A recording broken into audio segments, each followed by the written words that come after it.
At what point did you realize that you were just being used? When I said that I can't afford to keep footing the bill every time we go out, and her response was maybe you should work harder. There comes a point in many friendships where you realize that if the tables were turned, the other person probably would not do nearly as much for you as you're doing for them. This hit me really hard. Frick, I'm always the first person to raise my hand when a friend is moving. The last time I moved my wife and I did it alone because everyone was busy. They stopped inviting me out and texting me when I told them I didn't want them to store their weed at my place anymore. So much for best friends. When she complained to me, I wish someone would just buy me a car so I don't have to drive around that $500 beater. I had bought her the $500 beater. You can buy me the $500 beater, as long as it runs vaguely well. I'll love you. Walking like 9 miles one way for grocery shopping while it's freezing outside is not fun.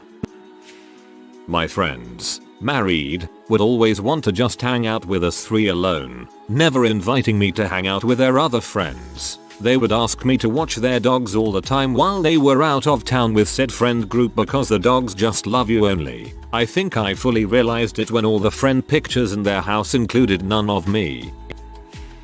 I was with my ex-fiance for 3 years. There were a lot of major red flags that I was being used during the last 5 months of our relationship. His company lost a lot of jobs, barely had any work for their employees to do, maybe worked a couple hours once or twice a week. All his co-workers went and found side work together to stay afloat. He didn't join them. He did stop paying his share of the bills and instead use that money to go out drinking all day or buying some new unnecessary part for his truck. Every time I asked if he could chip in even just a tiny bit for bills he said he couldn't. Then I'd find a receipt for a $100 bar tab carelessly left on the counter. It was obvious he had checked out and just wanted to sit around, do whatever he wanted and not work. The defining moment was while we were driving home after hanging out with friends. Someone jokingly asked when we were planning to get married. We had been engaged for 2 years. I flat out asked him, when are we getting married? When are we going to start a family?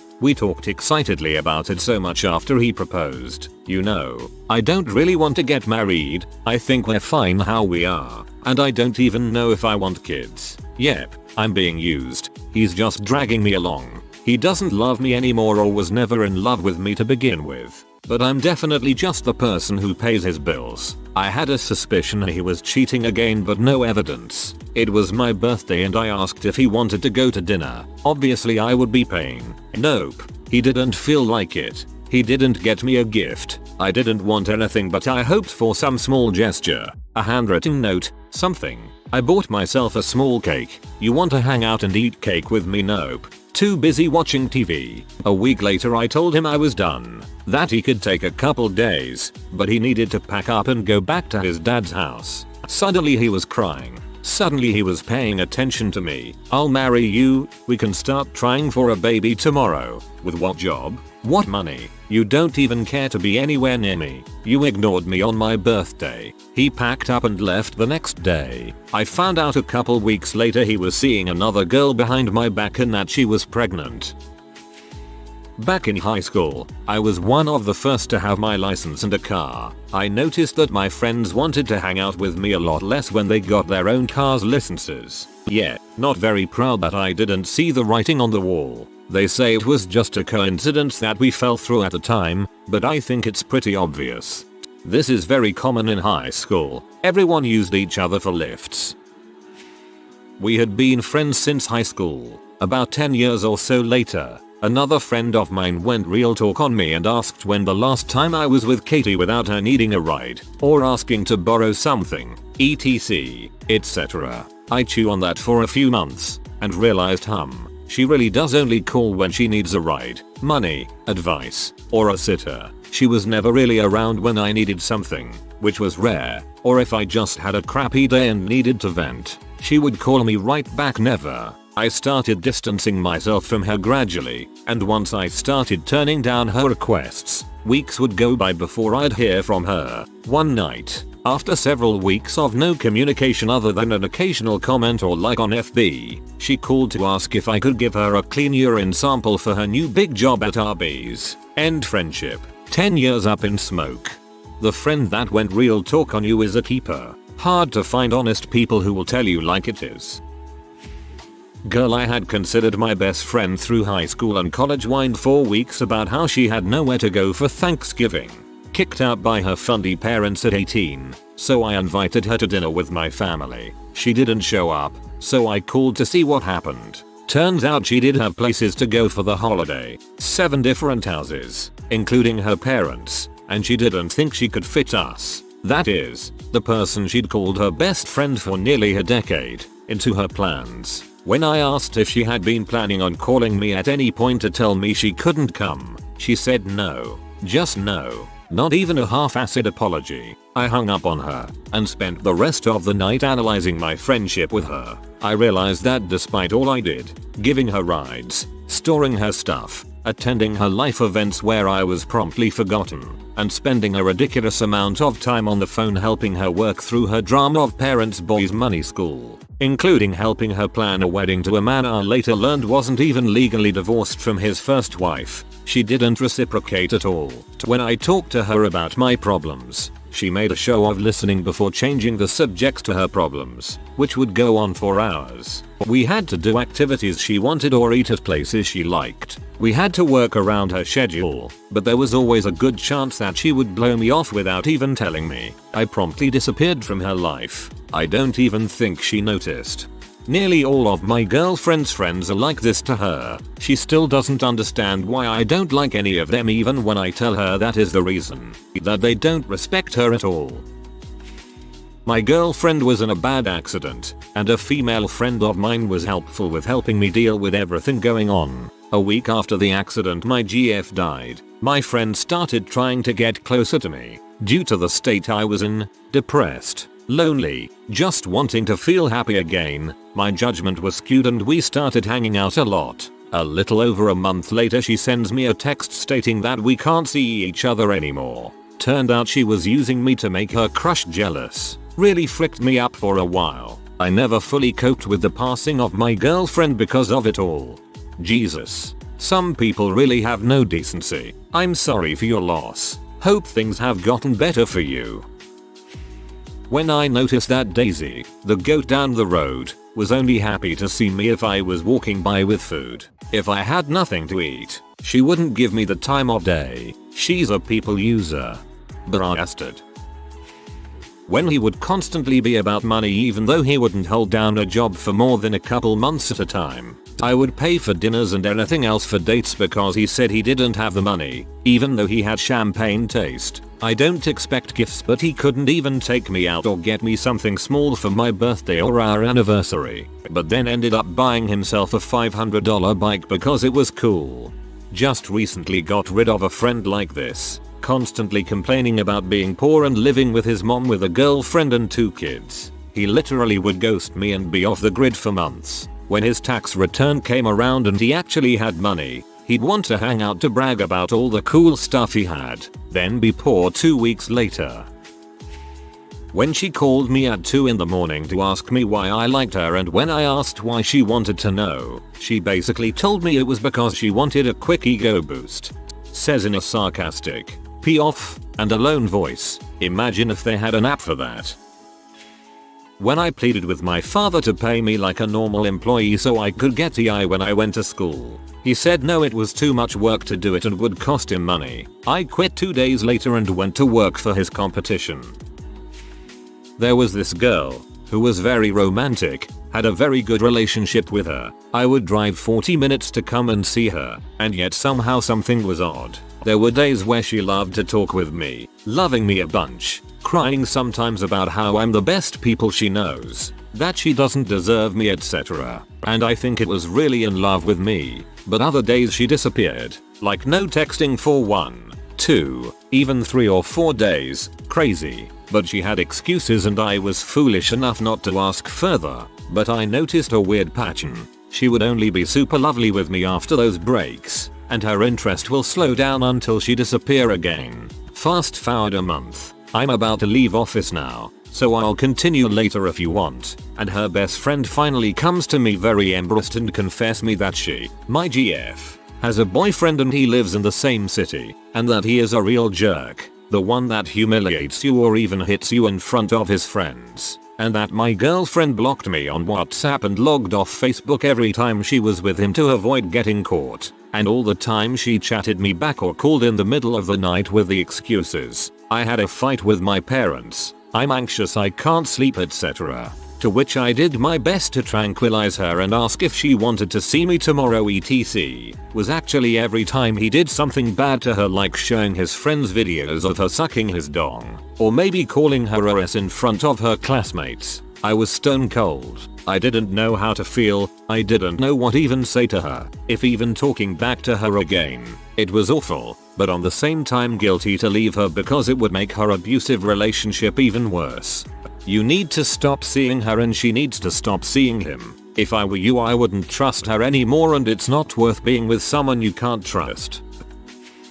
My drama queen grandmother was basically disowned by everyone but my dad and I. It seemed like she really cared about me, and we were close, but something felt off. One day, her and my dad had a huge fight, and she's calling me, crying, saying if I don't have my son, I have no one. She said it in the next 3 conversations. When I tried confronting her about how she treated my dad, she said she needed a break from talking to me. It all hit me at once. She was using me as some kind of audience to fuel her self-esteem. It was always about her and her drama. She didn't love me. She loved the shock value and validation I gave her, and when I stopped, I had used up my value.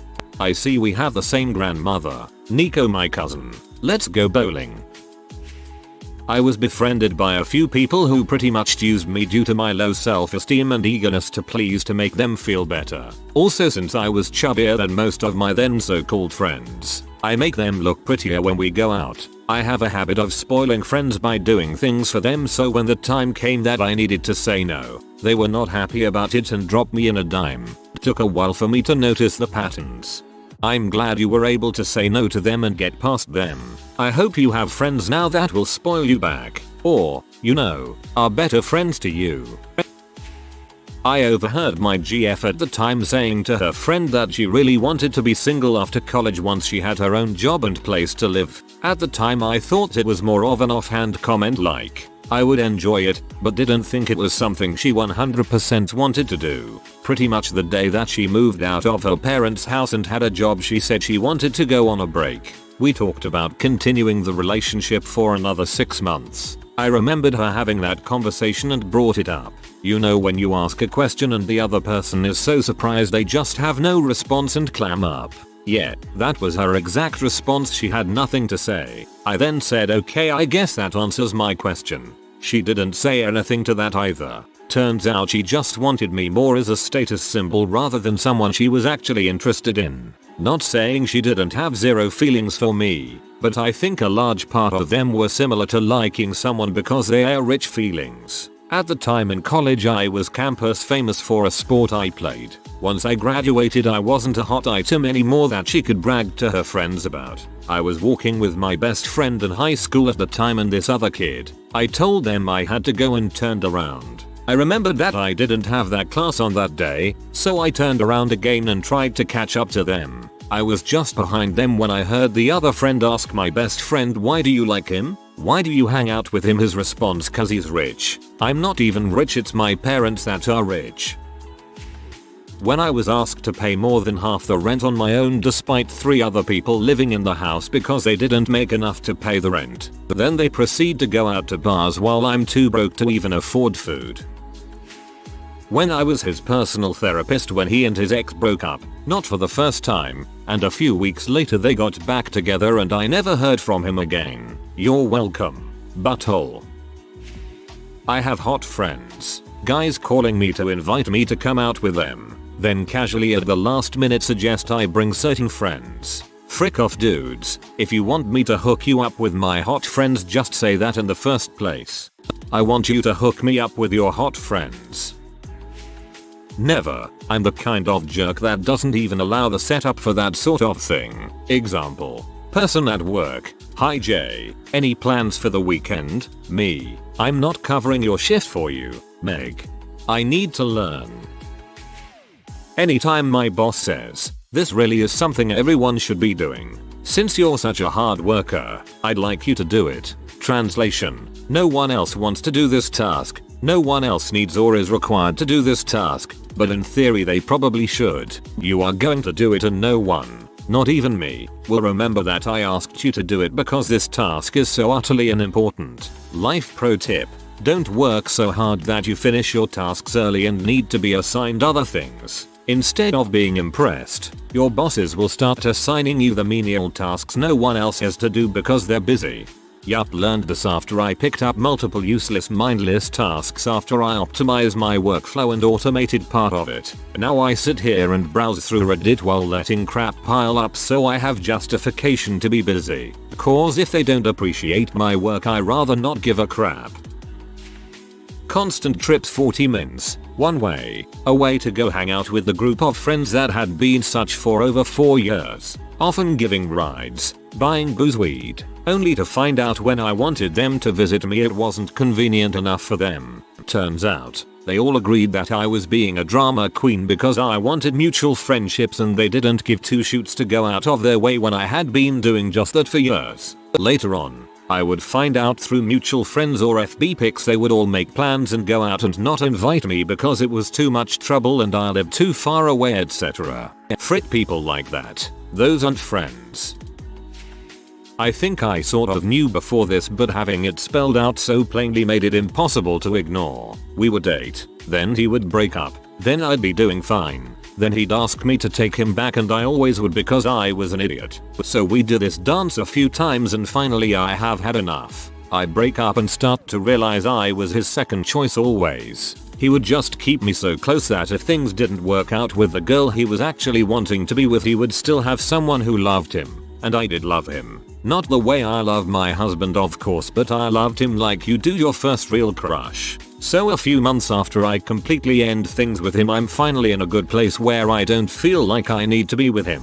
He contacts me telling me how he loved me and he could see us getting married, blah blah blah. I tell him straight that he never really loved me and that he just wants someone who is devoted and stable. That person didn't need to be me though. It could have been anyone else really. I just happened to fit the bill for the past 2 or so years at that point. He agreed that I was right and we basically stopped talking after that. It was obvious my only purpose in his life was to make him feel loved. I don't regret the relationship. It taught me a lot about the kind of partner I wanted and it also taught me that I needed to find my self-worth. The person I'm dating isn't going to do that for me. Now I'm married to an amazing man whose first choice has always been me since we were 15. I just didn't know it until after high school. My mother used to send me to sleepaway camp for a month every summer against my will. I suffered from the usual bullying and homesickness. The very last summer sleepaway camp my mother sent me to was no different, but my mother used to send me care packages filled with junk food, cakes and candies to enjoy. I got more packages from home than any other camper in my cabin. One kid befriended me and I would share my bounty with him. One of the other kids in our cabin tried to warn me that my friend was only using me. Couldn't I see that? No, I couldn't see that and I ignored his warning. Days or weeks later, for reasons I cannot recall, almost every kid in the cabin ganged up on me. They were punching me, hitting me, as I was laying in my bunk. Someone put a pillow over my face and held it down. Then I felt some heavy weight on the pillow on my face. One of my fellow campers was sitting on it and was grinding his butt into the pillow as well. I made a move with my arms and hands to push the pillow off of my face. I had to push against the weight of the person sitting on it. I finally did, and the second the pillow came off my face, I was staring at the rear end, no, not naked, of my friend. He walked away from my bunk and went to his bunk and lay down, pretending he wasn't participating in my torture and was just watching. The rose-colored glasses were off. I finally saw this guy for the dong he was. Recently, out of curiosity, I looked this guy up on Facebook and Google. Today he is a comedy writer who also does stand-up. No, he is not a famous stand-up comic in the very least. None of you have heard of him. I've seen some of his videos doing his stand-up act. He sucks at it. It's not just me who thinks that. Even an old blog on stand-up comics named him one of the worst stand-up comics. Though he does have a handful of impressive writing credits for some rather famous TV shows. But judging by the guy's posts on Facebook, and on Twitter and YouTube, The guy is an even bigger dong and jerk than he was way back in summer camp. This reminded me of Full Metal Jacket. I had a former friend who was always texting me to hang out and stuff. He, like me, was single and just more or less trying to enjoy his life. Anyway, one morning he called me up, asked if I could take him to the air. I gladly obliged because, you know, he's like me and doesn't have anyone to turn to. Turns out he had a life-threatening infection. I decided to call in a vacation day from work to help him get a handle on things. I was basically blindly calling his family to let them know what was going on. His brother informs me he's getting on the next plane. I inform my friend. He panics and says his house is a mess, specifically identifying that condoms, wrappers, and several other prophylactics are on the guest bed and that he'd be embarrassed if his brother had to deal with it. So I agree to go clean it up, and of course, my OCD kicks in and I just flat out cleaned his house up. He recovered and graciously thanked me. About 8 months later we were on a fishing trip in Colorado. I had a bad fall on a river and dislocated my shoulder. I couldn't jet the shoulder back in on my own and had to go to the emergency room for assistance. The nearest one was 1.5 hours away. Got there, shoulder fixed, but in incredible pain from having it out of socket for so long. He coincidentally met his now husband just a few weeks prior and seized the opportunity of me injuring my shoulder to spend the rest of the trip with him. I got dumped off at home, unable to tie my shoes due to the injury. I asked for him to help me go grocery shopping since I couldn't drive. I'd even make dinner for him and his new BF. He refused, asked me to find someone else. I then asked if he could drive me to my local doctor office the following Monday, also refused. He basically got to spend a whole weekend with his new beau because I took a fall and hurt myself. I wasn't asking to be babysat, I just needed some help. I mean, I literally cleaned scrubbed his sex room, and I couldn't get him to drive me to the store. I told him to go frick himself and haven't spoken to him since. When the company's profits hit $100 million and stock price doubled, we all got $100 as our year-end bonus while they explained we wouldn't get cost of living raises that year or the next. I hooked up with a girl in the summer who I sort of had a thing for, but after I left the next morning and she stopped talking to me, I knew I was just her one night stand. Worse things in life, but I actually liked her for a little while. I don't think we get used on purpose, all the time, necessarily. Often, some people are just more willing to do things than others. I'm not saying there's not people out there purposely using people, but a lot of the time, friendships and relationships are lopsided simply because people are different. I think we tend to count what others owe us more than what we owe them. It happens. I got out of the military last April. Started terminal in February. Noticed as soon as I wasn't going to work anymore. Within maybe 2 weeks. Didn't get any calls or texts anymore. That's okay though. People make plans and everyone is really tight at work, so plans are made at work, and when you aren't there anymore you kind of just fade away. I understood. But then the lease was up on our house, so we had to move out and find places to stay. My roommate found a place with a girl he knew, and so I was looking for a place. Posted on Facebook, texted a bunch of people for a couch to sleep on for a few weeks. Not much was available. A few weeks is pretty long, I realized, but people I had let live with me at my old apartment for a year or 6 months or any of those several people completely free, I heard nothing from. Same type of people who post the whole let's take care of our homeless veterans before anything else Facebook memes too. I always prided myself in being memorable and someone who would go above and beyond. But when you realize you aren't or that people really don't care, man, that hits you like a ton of bricks. Sent me to a dark place I am just beginning to climb out of. Lost a lot of respect and trust for some people. BTW, not saying no one offered help. Some eventually did, and I told them how much that meant to me, and it meant a lot. It was just very stressful as I was very nearly on the street or sleeping in my car. When my best friend knew I was alone and sick over Christmas, but I still didn't hear from her for days, and even then it was only because OMG we broke up again. Some best friend.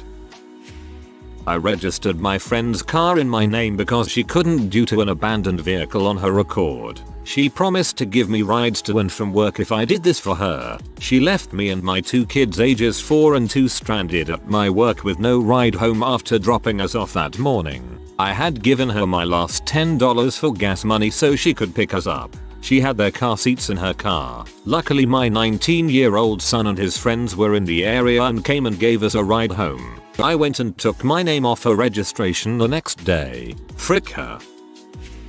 If you are new to the channel, you can subscribe. I publish new videos every day. Until then, check another video.